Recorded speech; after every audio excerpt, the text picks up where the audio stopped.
ಮಕ್ಕಳೇ ಒಂದು ಮನೆ ಬಗ್ಗೆ ತಿಳ್ಕೊಳ್ಳೋಣ ಮಕ್ಕಳೇ. ನಿಮ್ಮ ಮುಂದ್ಗಡೆ ಇರೋದು ಏನು ಮಕ್ಕಳೇ? ನಾನು ಹೇಳ್ಕೊಡ್ತೀನಿ, ಅಭಿನಯ ಗೀತೆ ನೀವು ಹೇಳಬೇಕು. ನಾನು ಹೇಳಿದ್ಮೇಲೆ ಹೇಳಬೇಕು. ಮನೆ ಮನೆ ನನ್ನ ಮನೆ, ಮನೆ ಮನೆ ನನ್ನ ಮನೆ, ಅಜ್ಜಿ ಅಜ್ಜ ಇದ್ದ ಮನೆ,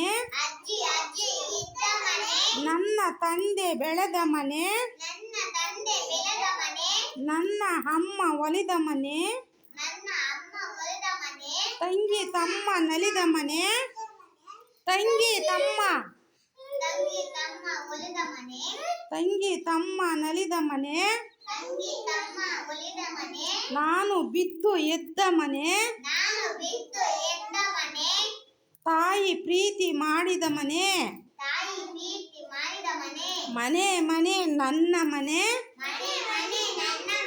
ಮನೆ ಮನೆ ನನ್ನ ಮನೆ,